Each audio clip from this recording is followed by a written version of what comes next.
15 लाख रुपए खाते में भी नहीं आया, 2 करोड़ नौकरी भी नहीं मिली, पक्का मकान तो मिल गया होगा सबको। अरे 2022 तक ही सबको मिलना था, 2023 है, सबको मिल गया होगा पक्का मकान। क्या साहब नहीं मिला? भी नहीं मिला। तब तो एक ही बात हो सकता है, या तो आप झूठ बोल रहे हैं या प्रधानमंत्री झूठ बोल रहे हैं। प्रधानमंत्री झूठ बोल रहे हैं। एक बात बताइए, झूठा को झूठा नहीं कहेंगे तो सच्चा कहेंगे, चोर को चोर नहीं कहेंगे तो क्या ईमानदार कहेंगे, बेईमान को बेईमान नहीं कहेंगे तो क्या कहेंगे? उनको क्या लगता है, चोर को चोर कहेंगे, झूठा को झूठा कहेंगे, बेईमान को बेईमान कहेंगे तो वो ईडी भेज देंगे। भेज दीजिए ना, ईडी भेज दीजिए, सीडी भेज दीजिए, सीबीआई भेज दीजिए। जो लोग ईमानदारी और सच्चाई की ताकत पे खड़े हैं उनको किसी से भी नहीं डराया जा सकता है, किसी से भी उनको धमकाया नहीं जा सकता। इस बात को याद रखिएगा।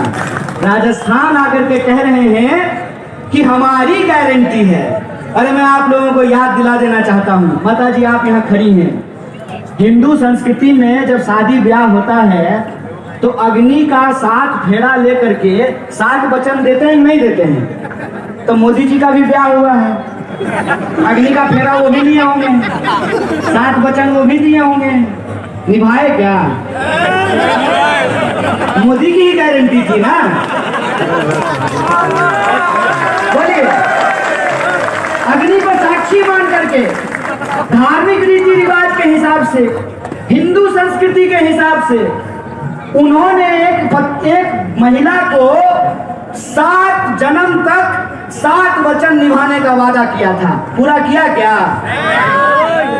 जो महिला अभी तक चलनी लेकर के करवा चौथ का इंतजार कर रही है, जब उसका वादा पूरा नहीं हुआ तो आपका वादा पूरा होगा। ये बात याद रखिएगा।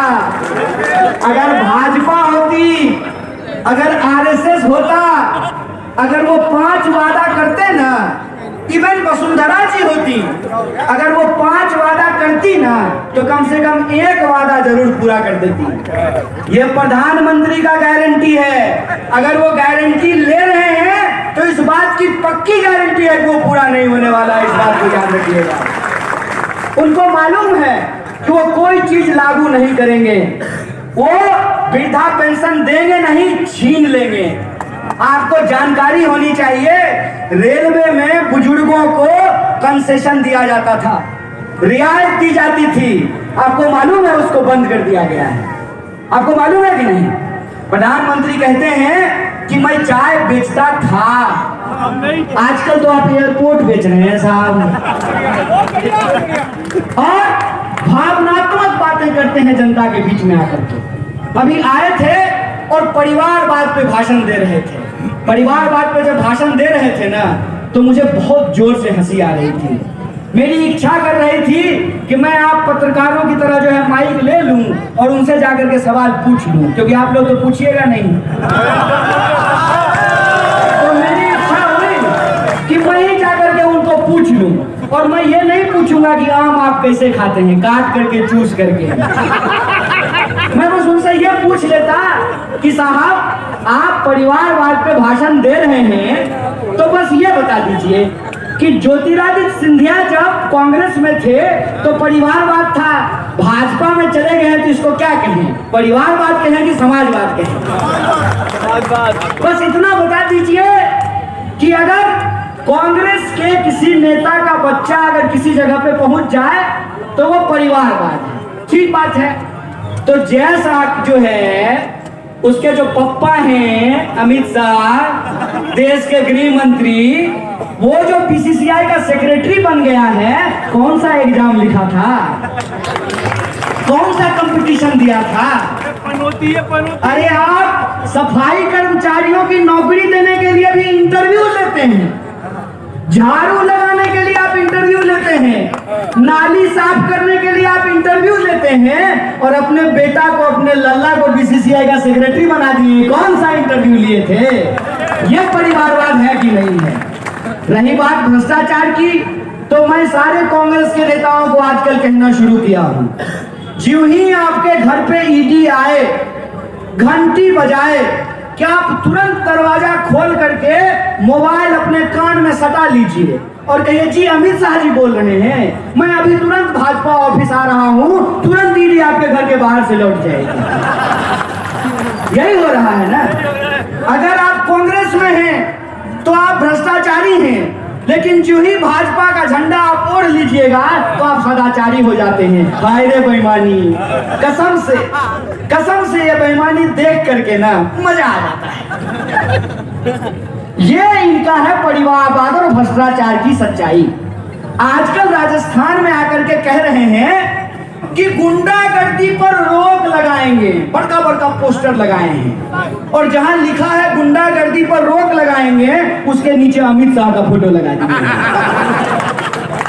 आप लोग स्कूल गए होंगे, स्कूल में अक्सर क्या होता है कि जो स्टूडेंट पढ़ने वाला नहीं हो, जो स्टूडेंट क्लास बंक करता हो, जिसके नंबर बहुत कम आते हो और स्कूल के बाहर जो है लफंटरई करता हो, उस स्टूडेंट को कई बार मास्टर साहब क्या करते हैं ना, क्लास का मॉनिटर बना देते हैं। डेमोक्रेसी में इनको ऐसा ही कुछ मौका मिल गया है और इन्होंने लोकतंत्र को अपनी बपौती समझ ली है। तो आप तमाम राजस्थान के लोगों को यह तय करना है कि आपको ओल्ड पेंशन स्कीम चाहिए कि नहीं चाहिए, आपको बिजली बिल की माफी चाहिए कि नहीं चाहिए, आपको अपने बच्चों के लिए रोजगार चाहिए कि नहीं चाहिए, आप महिलाओं को सस्ता गैस सिलेंडर चाहिए कि नहीं चाहिए। अगर चाहिए तो आपको इस बार राजस्थान में सरकार नहीं परिपाटी बदलने की जरूरत है, इस बात को याद रखिएगा। और एक अंतिम उदाहरण देकर के मैं अपनी बात को समाप्त करूंगा। अभी कुछ दिन पहले उत्तराखंड का चुनाव हुआ था, याद है कि नहीं है? हुआ ना। उत्तराखंड में बार बार मुख्यमंत्री बदले गए थे। उत्तराखंड का जब चुनाव हुआ तो उत्तराखंड के लोगों ने उत्तराखंड के मौजूदा मुख्यमंत्री को चुनाव हरा दिया और वहां हर 5 साल में सरकार बदलती थी, फिर भी भाजपा की सरकार बन गई। जहां मुख्यमंत्री के खिलाफ इतना गुस्सा हो, जहां मुख्यमंत्री को वहां के लोगों ने चुनाव हरा दिया हो, वहां अगर 5 साल के बाद भी भाजपा की सरकार बन सकती है, तो जिस राज्य में मुख्यमंत्री के खिलाफ गुस्सा नहीं है, कांग्रेस के खिलाफ गुस्सा नहीं है, तो क्या उस राज्य में कांग्रेस की सरकार दोबारा नहीं बन सकती है? बन सकती है ना। आप बता दीजिए, क्या अशोक गहलोत जी के खिलाफ आपके मन में गुस्सा है? क्या आप अशोक गहलोत जी के काम से परेशान हैं? क्या आप अशोक गहलोत जी के काम से खुश हैं? खुश हैं तो आप ही वोटर हैं ना साहब। वोटर कोई चंद्रमा से तो आएगा नहीं, मंगल ग्रह से तो आएगा नहीं, आप ही वोटर है ना। तो आप अगर सरकार से खुश हैं, आप अगर मुख्यमंत्री से खुश हैं, आप अगर चाहते हैं कि चिरंजीवी योजना लागू रहे, आप चाहते हैं कि वृद्धा पेंशन लागू रहे, आप चाहते हैं कि 100 यूनिट बिजली फ्री मिले, आप चाहते हैं कि 500 में सिलेंडर मिले, आप चाहते हैं कि राजस्थान में इंग्लिश मीडियम स्कूल खुले, गोबर भी खरीदा जाए, किसानों को उनका कर्जा माफ किया जाए, पेपर लीक करने वालों पे कड़ी कार्रवाई हो, सरकारी नौकरियों में बहाली हो, और इस राज्य के जो गरीब लोग हैं, जो आदिवासी हैं, पिछड़े हैं, दलित हैं, अल्पसंख्यक हैं, छोटे व्यापारी हैं, किसान हैं, मजदूर हैं, महिलाएं हैं, उनका अगर अधिकार आप सुरक्षित रखना चाहते हैं तो इस बार आपको राजस्थान में सरकार नहीं परिपाटी बदलने की जरूरत है, इतिहास बदलने का जरूरत है। तो आप सब बता दीजिए कि क्या आप राजस्थान में सरकार बदलना चाहते हैं? आप राजस्थान में इतिहास बनाना चाहते हैं? अगर आप इतिहास में राजस्थान बनाना चाहते हैं तो एक बात याद रखिएगा, जैसे बूंद बूंद पानी से घड़ा भरता है, वैसे ही बूंद बूंद पानी से घड़ा खाली भी होता है।